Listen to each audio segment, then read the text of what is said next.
दोस्तों एक छोटा सा किट आपका पूरा फसल को वायरस में तब्दील कर दे सकता है।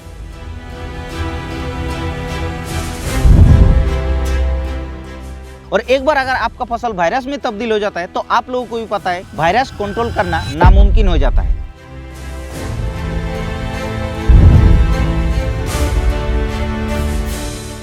और इस किट के ऊपर सारे किसान भाई तो परेशान है ही, साथ ही साथ जितने सारे पेस्टिसाइड कंपनियां हैं सभी परेशान होकर बैठे हैं। और इस किट को कंट्रोल करना काफी ज्यादा मुश्किल हो जा रहा है क्योंकि कोई भी दवा इसके ऊपर काम ही नहीं कर रहा है, जिस किट का नाम है व्हाइट फ्लाई।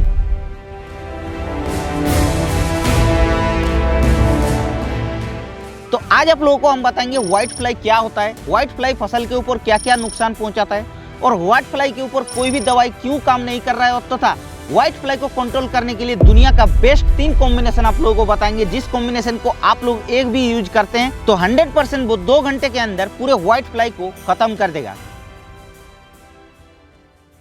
तो सबसे पहले बात कर लेते हैं व्हाइट फ्लाई क्या होता है और व्हाइट फ्लाई फसल के ऊपर क्या क्या नुकसान पहुंचाता है। व्हाइट फ्लाई यानी कि जिसको सफेद मच्छर बोला जाता है, वो पत्ते के निचले हिस्से पे रहता है और पत्ते का क्लोरोफिल को सकिंग करते रहता है और धीरे धीरे पत्ता के साइज से बिगड़ देता है और पत्ता जो है इस तरीके से मुड़ भी जाता है। और ये जो सफेद मच्छर होता है ये क्लोरोफिल को इतना ज्यादा सकिंग करता है तो क्या होता है पत्ता कमजोर होकर वो वायरस में कन्वर्ट हो जाता है, जिसको CMV वायरस यानी कि कुकुम्बर मोजाइक वायरस या फिर YMB वायरस यानी कि येलो मीड मोजाइक वायरस नाम से भी आप लोग जानते हैं। और इस तरीके से पूरा फसल एक बार वायरस में कन्वर्ट हो जाता है तो आप लोगों को भी पता है कि वायरस को कंट्रोल करना नामुमकिन हो जाता है। अब बात कर लेते हैं व्हाइट फ्लाई को कंट्रोल करने के लिए हम लोग जब दवा को इस्तेमाल करते हैं तो व्हाइट फ्लाई के ऊपर कोई भी दवा काम नहीं कर रहा है, तो आखिर इसके पीछे क्या क्या रीजन होता है? तो इसके पीछे 4 मेजर रीजन होता है। उसमें से सबसे पहला जो रीजन होता है वो होता है कीटनाशक प्रतिरोध। जी हाँ, जैसे हम लोग कोई भी कीटनाशक को बार बार इस्तेमाल करते हैं तो व्हाइट फ्लाई के अंदर इतना ज्यादा क्षमता होता है कि रेसिस्टेंट पावर डेवलप हो जाता है, जिसके कारण उस दवा जो है वो काम नहीं करता है। तो बार बार आप लोगों को एक ही दवा को इस्तेमाल नहीं करना है, अलग अलग दवा को इस्तेमाल करना है। आखिर कौन कौन सा दवा को इस्तेमाल करना है वो आप लोगों को हम आगे जाके बता रहे हैं। तो ये होता है पहला कारण। अब जो दूसरा कारण होता है वो होता है गलत दवा का इस्तेमाल करना। देखिए व्हाइट फ्लाई एक प्रकार की चूसक कीट होता है और व्हाइट फ्लाई के ऊपर स्पेशली दवा आता है, उसी दवा को इस्तेमाल करना चाहिए, ना कि कोई ऐसा अलग दवा को इस्तेमाल करके आप लोग हो सकता है व्हाइट फ्लाई को कंट्रोल करेंगे ये सोचते हैं तो आप लोगों का व्हाइट फ्लाई कंट्रोल नहीं होगा। तो ये हो गया दोस्तों दूसरा कारण। अब जो तीसरा कारण होता है वो होता है दवा का सही तरीके से उपयोग ना करने की वजह से। यानी कि क्या होता है कि सफेद मच्छर क्या होता है कि पत्ते के निचले हिस्से पे रहता है और पत्ते के निचले हिस्से पे कोई भी दवा जब हम लोग स्प्रे करते हैं तो वहां तक नहीं पहुंचता है, जिसके कारण सफेद मच्छर कंट्रोल नहीं होता है। इसीलिए आप लोगों को जब स्प्रे करना है तब आप लोगों को पूरा अच्छी तरीके से भिगा करके स्प्रे करना है और पत्ते के निचले हिस्से पे दवा पहुंचेगा, इसके लिए आप लोगों को ट्रांसलेमिनर युक्त जो दवा आती है उसको आप लोगों को इस्तेमाल करना है। ट्रांसलेमिनर एक्शन का क्या काम होता है कि पत्ते के निचले हिस्से पे वो दवा को पहुंचाने का काम करता है और इसीलिए आप लोगों को उसी प्रकार की दवा को इस्तेमाल करना है जिस कीटनाशक के अंदर ट्रांसलेमिनर एक्शन होता है। तो इस तरीके से अगर आप लोग शाम के समय अच्छी तरीके से पौधे को भिगा करके स्प्रे करते हैं तो आपका व्हाइट फ्लाई अच्छी तरीके से कंट्रोल हो जाएगा। अब चौथा जो मेजर कारण होता है वो होता है इसका लाइफ साइकिल को कंट्रोल नहीं कर पाते हैं। व्हाइट फ्लाई का लाइफ साइकिल का 4 स्टेज होता है। उसमें से पहला स्टेज जो होता है वो होता है अंडे स्टेज और अंडे से वो नीम देता है और नीम का अलग अलग स्टेज होता है, first stage, second stage, third stage, ऐसे अलग अलग स्टेज होता है।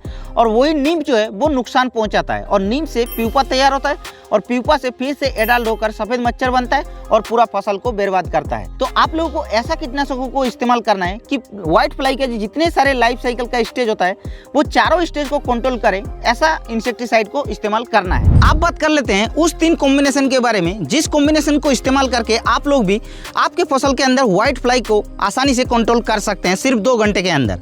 तो चलिए पहला कॉम्बिनेशन के अंदर सबसे फर्स्ट जो दवा रखनी है वो होता है पायरीफ्लुकोनाजोन, जो कि 20% WG फॉर्मुलेशन में मिलता है। पायरीफ्लुकोनाजोन एक ऐसा इंसेक्टिसाइड है जो कि ग्रुप 9B से बिलोंग करता है और ये कॉन्टैक्ट और इंजेक्शन एक्शन पर भी काम करता है। और साथ ही साथ दोस्तों ये एक ऐसा इंसेक्टिसाइड है जो कि मार्केट में सिर्फ 2 ही प्रोडक्ट मिलता है। एक तो आता है टाटा कंपनी का क्लस्टर नाम पे और एक आता है निचिनो कंपनी का जिंगाला नाम पे। इसमें से किसी भी प्रोडक्ट को आप लोग इस्तेमाल कर सकते हैं। और ये एक ऐसा इंसेक्टिसाइड है जो कि व्हाइट फ्लाई का जो लाइफ साइकिल होता है वो सभी स्टेज पर काम करता है, जिसके कारण ये काफ़ी अच्छा रिजल्ट देता है। तो इसको डोज कितना रखना है आप लोगों को, सिर्फ 200 ग्राम प्रति एकड़ के हिसाब से डोज रखनी है। और इसको स्प्रे करके आपको लगता है कि अगर व्हाइट फ्लाई कंट्रोल नहीं हो पाएगा तो आप लोग इसके साथ साथ पायरिफॉक्सीपेन जो कि 10% इसी फॉर्मुलेशन में मिलता है, जो कि बाजार में सबसे फेमस प्रोडक्ट सुमिटोमो कंपनी का लेनो नाम पे मिलता है, उसको भी आप लोग इसके साथ पंच कर सकते हैं। लेनो एक ऐसा इंसेक्टिसाइड है जो कि ये इंसेक्ट ग्रोथ रेगुलेटर के हिसाब से काम करता है, जो कि कॉन्टैक्ट एक्शन पर काम करता है और स्टोमच एक्शन पर भी काम करता है। और पायरिफॉक्सीपेन बहुत ही अच्छी तरीके से व्हाइट फ्लाई को कंट्रोल करता है, इसीलिए आप लोग इस दोनों को प्रोडक्ट को इस्तेमाल करना है। पायरिफॉक्सीपेन 10% इसी का जो डोज रखना है वो होता है 400 ml प्रति 1 एकड़ के हिसाब से। और जो क्लास्टो का डोज है या फिर जो जिंगाला का डोज है वो तो आप लोगों को बता दिया 200 ग्राम पर एकड़ के हिसाब से। दोनों को गोल बना करके स्प्रे करने पर बहुत ही अच्छी तरीके से व्हाइट फ्लाई को ये कंट्रोल कर देता है। तो ये हो गया पहला कॉम्बिनेशन। अब जो दूसरा कॉम्बिनेशन के अंदर सबसे फास्ट दवा रखनी है वो होता है फ्लोनिकामिड, जो कि 50% WG फॉर्मुलेशन में मिलता है।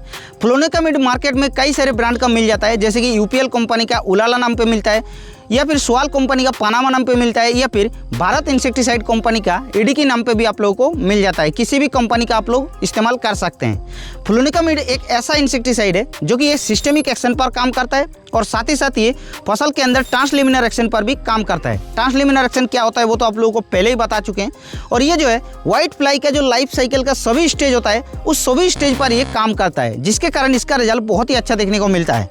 और अगर आप लोगों को लगता है कि व्हाइट फ्लाई हमारे फसल के अंदर कुछ ज़्यादा ही प्रकोप हो है तो उसके साथ साथ आप लोगों को और एक दवा का कॉम्बिनेशन लेना है, जो कि आप लोगों को स्वाल कंपनी का स्प्रेटो नाम पे भी आप लोगों को मिल जाएगा। और स्प्रेटो के अंदर आप लोगों को एसिटामिप्रिड 25% और उसके साथ साथ बाइपेंथ्रीन 25% का एक WG फॉर्मुलेशन का मिश्रण मिलता है, जो कि व्हाइट फ्लाई के ऊपर बहुत ही अच्छा काम करता है। तो ये जो स्वाल कंपनी का स्प्रेटो है ये सिस्टेमिक एक्शन पर काम करता है और ये जो है ये नर्वस सिस्टम को अटैक करके कीट के ऊपर ये पूरा मार देता है, जिसके कारण ये बहुत ही अच्छा रिजल्ट देता है। तो इस दोनों का डोज कितना रखना है, फ्लोनिकामिड को लेते हैं तो इसका डोज आप लोगों को 100 ग्राम प्रति 1 एकड़ के हिसाब से रखना है और स्प्रेटो का भी डोज सेम 100 ग्राम के हिसाब से ही रखना है। दोनों को गोल बना करके इस्तेमाल करने से ये बहुत ही अच्छा रिजल्ट दे देता है। तो ये हो गया सेकंड कॉम्बिनेशन। थर्ड कॉम्बिनेशन के अंदर सिर्फ एक प्रोडक्ट को इस्तेमाल करना है, जिस प्रोडक्ट के अंदर आप लोगों को तीनों प्रकार की कंपोजिशन मिलता है एक ही साथ में, जो कि पायरिफॉक्सीपेन 8% और डिनोटिफुरॉन 5% और डाइफेनथ्यूरॉन 18% एक साथ में मिलता है। जी हाँ, मार्केट में आप लोगों को कई सारे ब्रांड का मिल जाता है, जैसे कि एक बेस्ट एग्रो लाइफ का रॉनफेन नाम पे मिलता है, या फिर आप लोगों को जेयू कंपनी का त्रिदेव नाम पे भी मिलता है, या फिर आप लोगों को सुदर्शन फार्म केमिकल कंपनी का सुताथियन नाम पे भी आप लोगों को मिल जाता है। और उसके साथ साथ दोस्तों आप लोगों को टेक फ्लाई नाम पे भी मिल जाता है ट्रॉपिकल एग्रो कंपनी का। किसी भी ब्रांड का आप लोग ले सकते हैं, बहुत ही अच्छा रिजल्ट देखने को मिलेगा। और ये केमिकल एक ऐसा केमिकल है जो कि फसल के अंदर डुअल मोड ऑफ एक्शन पर काम करता है, यानी कि कॉन्टैक्ट एक्शन पर भी काम करता है और सिस्टेमिक एक्शन पर भी काम करता है। और इसके अंदर आप लोगों को ट्रांसलेमिनर एक्शन पर भी देखने को मिल जाता है, जो कि फसल के ऊपर बहुत ही अच्छी तरीके से व्हाइट फ्लाई को कंट्रोल करता है। तो इसका डोज कितना रखना है, इसका डोज आप लोगों को प्रति 1 एकड़ के हिसाब से 330 ml के हिसाब से डोज रखनी है, बहुत ही अच्छा रिजल्ट मिलेगा। और इसके साथ आप लोगों को कोई भी प्रकार की दवा को इस्तेमाल नहीं करना है, क्योंकि इसके अंदर पहले से 3 कॉम्पोजिशन ऑलरेडी है। अगर आप लोग एक्स्ट्रा और भी दवा को इस्तेमाल करेंगे तो आप लोगों को नुकसान भी देखने को मिल सकता है। तो इस तरीके से 3 कॉम्बिनेशन हो गया आपका पूरे व्हाइट फ्लाई को कंट्रोल करने के लिए। आप लोग घुमा फिरा के किसी भी कॉम्बिनेशन को इस्तेमाल कर सकते हैं।